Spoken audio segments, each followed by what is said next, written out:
Mob justice বা moral policing. সরকার বারবার তার অবস্থান স্পষ্ট করেছে এটা বলে।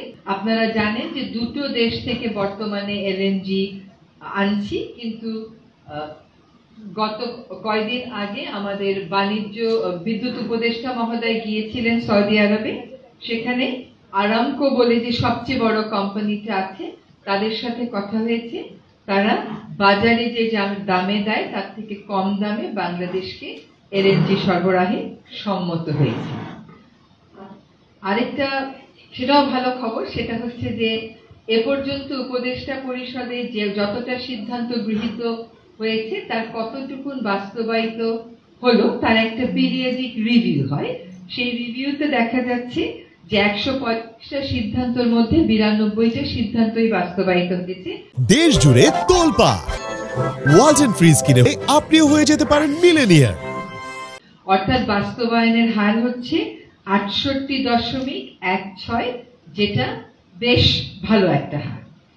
আরেকটা সিদ্ধান্ত হয়েছে জনস্বাস্থ্য বিবেচনায়, সেটা হচ্ছে আমাদের বিশেষ করে ছেলে মেয়েরা খায়, বাচ্চারা খায়, খাদ্যপণ্য আমরা সকলেই খাই, যদিও স্যাচুরেটেড ফ্যাট থাকে, চিনি থাকে, লবণ থাকে, তো বিশ্বের অনেক এটা অতিরিক্ত থাকে। তো বিশ্বের অনেক দেশেই আসলে এটা ওই খাদ্যের মোড়কে একটা মেসেজ হিসাবে দিয়ে দেওয়া থাকে, যাতে যারা ওই খাদ্যটা গ্রহণ করছে তারা জেনেই ওটা গ্রহণ করে।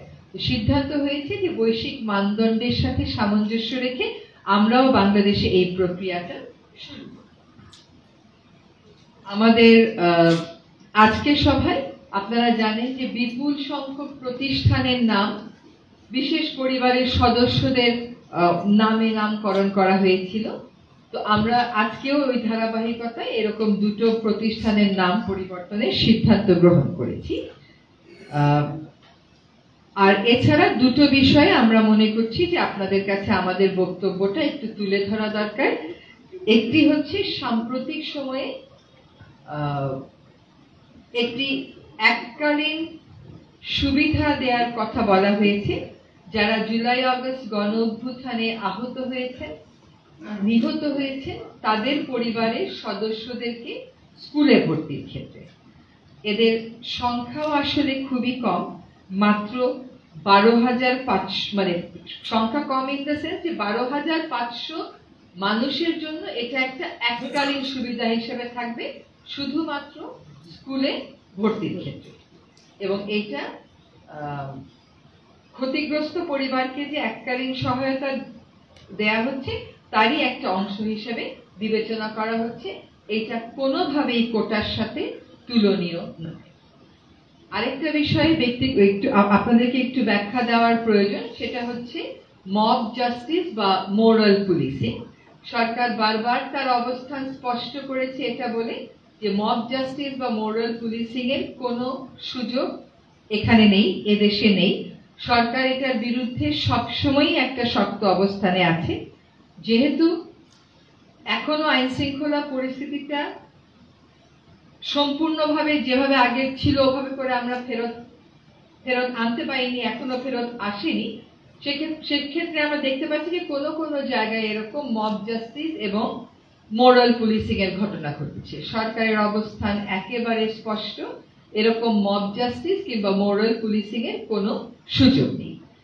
মোহাম্মদপুরের একটি ঘটনা নিয়ে অনেক কথাবার্তা হয়েছে। এটার ব্যাপারে আজকে আমরা জেনেছি যে আসলে উভয় পক্ষই পুলিশের সামনে একটি